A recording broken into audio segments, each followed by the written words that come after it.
Sejam bem-vindos para mais este estudo da Palavra de Deus. Nós continuamos o nosso estudo no Antigo Testamento, o nosso estudo nos 10 Mandamentos, e este é o segundo estudo de Deuteronômio, capítulo 5, versículo 19. No primeiro estudo, nós falamos sobre o mandamento não furtarás, sob a ótica do direito de propriedade. Hoje nós vamos falar deste mesmo mandamento, não furtarás, sob a ótica da ética do trabalho. Convido você a abrir a sua Bíblia em Deuteronômio capítulo 5, versículo 19, e ter também um caderno em mãos para as principais anotações deste estudo bíblico. Diz o texto Deuteronômio capítulo 5, versículo 19, o seguinte: não furtarás.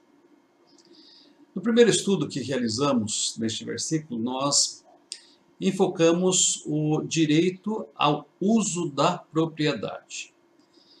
E denominamos uso da propriedade a consciência de que, de fato, todas as coisas pertencem não a nós mesmos, mas única e exclusivamente a Deus.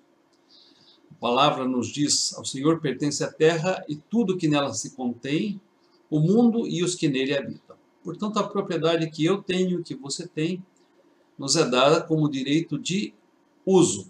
Nós podemos usá-la por um determinado tempo, por um determinado momento.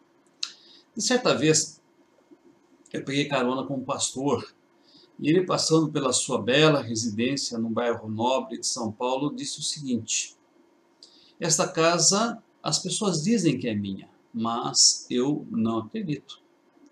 Uma colega que estava conosco no carro disse o seguinte: pastor, mas o senhor não adquiriu? O senhor não tem a escritura dela? Acabou de adquiri-la, acabou de escriturá-la, acabou de registrá-la, afinal o senhor é dono quem registra? Então esta propriedade pertence ao Senhor. Foi então que ele contou a história de um fazendeiro que tinha uma grande propriedade.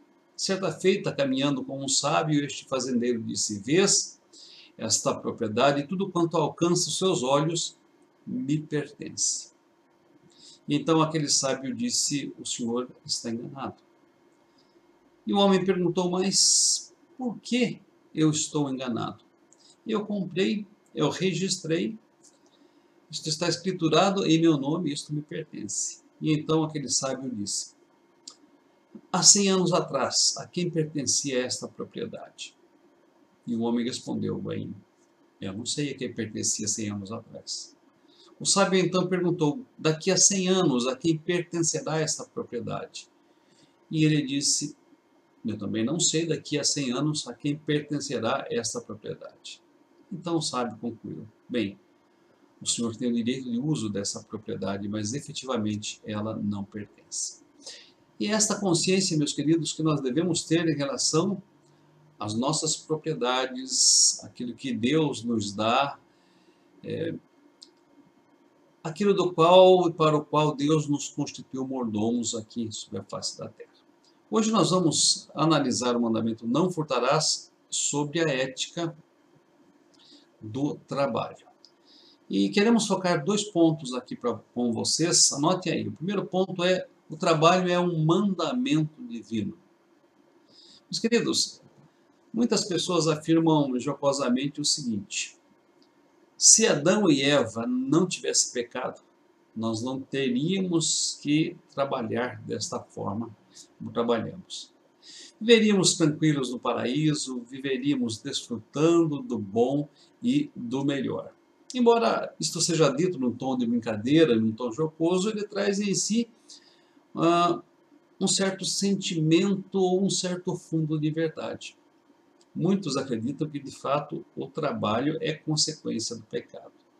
Mas observem lá no livro de Gênesis. Quando Deus criou os nossos primeiros pais, ele ordenou que eles cultivassem o jardim do Éden, ele ordenou que eles sujeitassem a terra, ele ordenou que eles a dominassem. Ora, para cultivar o jardim da terra, o jardim do Éden, para sujeitar a terra e para dominar a terra, obviamente eles teriam que trabalhar. Portanto, Deus os colocou para serem operosos ali no jardim do Éden. O que se constituiu na consequência do pecado? O que se constituiu na consequência do pecado foi a fadiga, a canseira, a exaustão. Tanto é que o texto bíblico nos diz, ao descrever a sentença de Deus que pesou sobre Adão e Eva, do suor do teu rosto comerás. Além disso, as condições da terra passaram a ser adversas. A terra passou a produzir espinhos, abrolhos e pragas e ervas daninhas e toda sorte de intempéries, como o livro de Gênesis nos informa. Que fique bem claro, portanto, Adão e Eva, os nossos primeiros pais, foram colocados no Jardim do Éden com mandato social e cultural. E este mandato social e cultural tinha no trabalho uma bênção da parte de Deus. O trabalho sempre foi um mandamento da parte de Deus. Após o pecado, isso não mudou. O trabalho continuou sendo um mandamento divino. O salmista lá no Salmo 128 diz: Feliz é aquele que teme ao Senhor e anda nos seus caminhos. No trabalho das suas mãos comerás, feliz serás e tudo te irá bem. Salmo 128, versículos 1 e 2. Mas você pode dizer, pastor, no Salmo 127, o Senhor diz que inútil vos será levantar de madrugada, repousar tarde, comer o pão que penosamente granjastes aos seus amados, ele o dá enquanto dorme. Mas se você observar a ênfase do Salmo 127, vai perceber que este salmo não está condenando o trabalhar, o levantar cedo e o repousar tarde. Ele está condenando o homem que faz isto achando que, se fizer isto por si só, ele será bem-sucedido sem a bênção de Deus. Tanto é que o Salmo nos diz logo no seu início: se o Senhor não edificar a casa, em vão trabalham os que nela habitam. Se o Senhor não guardar a cidade, em vão vigia o sentinela. Ou seja, se o Senhor não estiver sobre o nosso trabalho, e se o Senhor não estiver abençoando os nossos esforços, certamente eles não serão suficientes para nos dar tranquilidade e descanso. Eles não são uma finalidade em si, mas são um meio pelo qual Deus nos abençoa e nos faz felizes juntamente com os que estão em nossa casa. Quando tememos a Ele, andamos nos seus mandamentos. A parábola do lavrador insensato mostra exatamente essa realidade que o Salmo 126 traz. Todos creio que conhecem essa parábola, mas vou resumi-la. Um homem fez uma colheita, fez uma plantação diligente, fez uma colheita grandiosa, e quando o colheu, ele disse de si para consigo mesmo: e agora? O que eu farei? Eu não tenho celeiros onde possa colocar todo este alimento. E continua a parábola: bem, eu destruirei esses celeiros, eu construirei celeiros maiores, eu depositarei ali todos os meus bens. E notem, aqui vem o grande erro deste lavrador, que neste momento passou a ser insensato. E então direi à minha alma: come, bebe, descansa e regala-te, porque tem muitos bens para muitos dias. E ao dizer isso, ele foi condenado pelo Senhor. Por quê? Porque o que é capaz de dar ao homem descanso e o regalo desta vida não é a abundância dos bens que ele possui, mas a bênção de Deus. Mas ele é acumular tesouros nos céus. Tesouros onde a traça e a ferrugem não corroem, onde os ladrões não roubam e não minam. Paulo, falando aos Tessalonicenses, é categórico ao afirmar: aquele que não trabalha, esse também não coma. Mas, pastor, e aquele exemplo que Jesus nos dá das aves dos céus e dos lírios do campo? Ele fala que elas não trabalham, não fiam, não têm celeiros e Deus as sustenta. É interessante pensar, meus queridos, que as aves, elas têm um trabalho diário e o executam com muita diligência. Nas minhas férias de janeiro, pude observar uma andorinha que tinha lá um ninho e tinha ali 2 filhotes. O tempo todo essa andorinha voava e buscava trazer ali o alimento para si mesma e para os seus filhotes. Permanecia alguns momentos naquele ninho e depois saía novamente em seu percurso para apanhar no ar o alimento necessário para a sua subsistência e a subsistência dos seus 2 filhotes. Portanto, não é um exemplo de ociosidade, e sim de trabalho. Da mesma forma, os lírios do campo. Há um processo que eles realizam, processo de fotossíntese, que pressupõe um trabalho. Mas em que se constituem exemplos, então, as aves dos céus e os lírios do campo? Um exemplo da ausência da ansiedade, da ausência da preocupação. Eles trabalham pelo alimento tão somente daquele dia. Eles se preocupam com o alimento tão somente daquele dia. E essa deve também ser a nossa preocupação. Não sabemos o que virá no dia de amanhã. Diz-nos a palavra que não devemos andar ansiosos, porque comer, beber ou vestir, porque cabe a cada dia os seus próprios cuidados. No segundo ponto, anote aí, o trabalho traz dignidade ao ser humano. Meus queridos, a Bíblia relaciona o trabalho aos dons e talentos dados por Deus. Todos nós, seja qual for a nossa profissão, seja qual for a nossa função, nós temos dons e nós temos talentos que nos foram dados da parte de Deus. Lá em Mateus capítulo 25, há a parábola dos talentos, e eu quero me deter um pouquinho nessa parábola para explicar este ponto. Um senhor chama aos seus servos, a um dá 5 talentos, a outro dá 2 e a outro dá 1. Ele deu talentos diferentes a estas pessoas, mas deu-lhes uma só responsabilidade. E qual era a responsabilidade? Era a responsabilidade de desenvolver e de multiplicar estes talentos. Meus queridos, esta parábola tem muitas aplicações e eu gostaria de trazer a seguinte questão.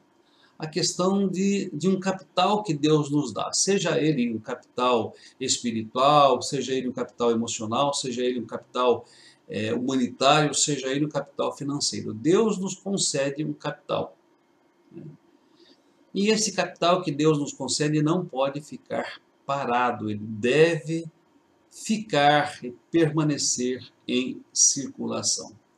Deus requer dos talentos que nós recebemos, deste capital que nós recebemos da parte dele, que nós o multipliquemos, para que nós mesmos sejamos abençoados e para que outras pessoas sejam abençoadas. É interessante, Deus não nos concede um capital intelectual, emocional, financeiro, espiritual, para que nós o desfrutemos egoisticamente. Ele nos concede para que nós desfrutemos e com ele abençoemos outras pessoas. E com eles nós alcancemos outras pessoas. Beneficiemos a sociedade de modo geral. Receber um capital e enterrar esse capital de uma forma egocêntrica de conservar o que se recebeu com medo de não perder. Mas vejam, isso não caracteriza os verdadeiros filhos de Deus. Outra coisa que nem sempre nos damos conta é que Deus cobrará de todos nós este capital que nos foi concedido. Ao momento do ajuste de contas daqueles que receberam talentos e dons, estes prestarão contas da sua vocação a Deus e terão de dizer como é que desempenharam sua própria responsabilidade. Observe que na parábola dos talentos houve um momento de ajuste de contas. O Senhor que concedeu os talentos, ele perguntou a cada um deles o que tinham feito com o talento que tinham recebido.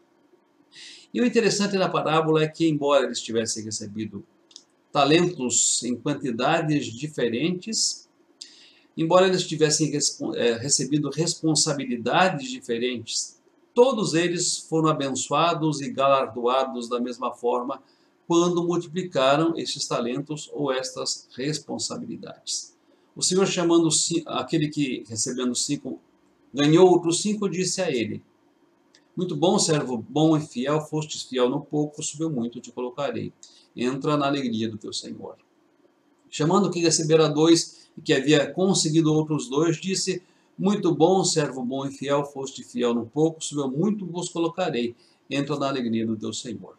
Observem que a quantidade de talentos eram diferentes, as responsabilidades eram diferentes, mas quando eles desempenharam estas responsabilidades, receberam a mesma bênção. No entanto, aquele que havia recebido 1 e que havia enterrado o seu talento, Aquele que em seu pensamento, observe bem isso, porque isso pode acontecer comigo e contigo. Aquele que em seu pensamento havia considerado a graça de Deus como uma desgraça em sua vida, este nem sequer foi tido na condição de filho. Este talento lhe foi tomado e a oportunidade de continuar desenvolvendo suas responsabilidades lhe foi tirada. Que lições eu e vocês podemos retirar desse texto? Eu quero destacar aqui algumas lições, anote aí. Primeira lição: Deus ordena o trabalho para todos nós e esta é a forma que Ele escolheu para que as nossas necessidades sejam supridas. Segunda lição: o trabalho é o meio escolhido para que nós possamos, temendo a Deus e andando nos seus caminhos, ser felizes e fazer uma nossa família feliz e desfrutar da felicidade que Ele tem preparado para nós. Terceira lição: nós devemos considerar o trabalho uma bênção de Deus e ser gratos por este trabalho. Jamais pensando que a nossa prosperidade vem apenas do trabalho. Ela vem do trabalho, mas da bênção de Deus que repousa sobre o nosso trabalho. Quarta lição: o trabalho, meus queridos, dignifica o homem e é uma evidência da boa mordomia que nós fazemos dos dons e talentos que nós temos recebido.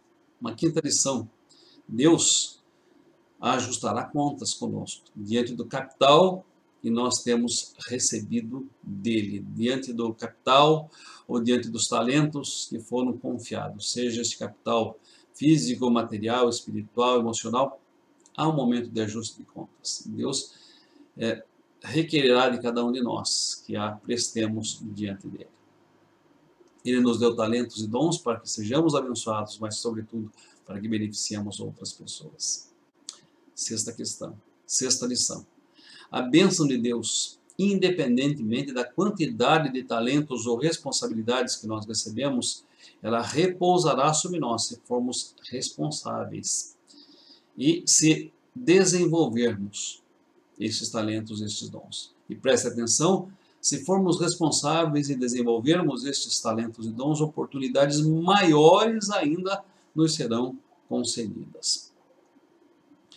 Uma sétima lição: enterrar o que recebemos é uma evidência de que não somos filhos, que nem aprendemos a ser servos.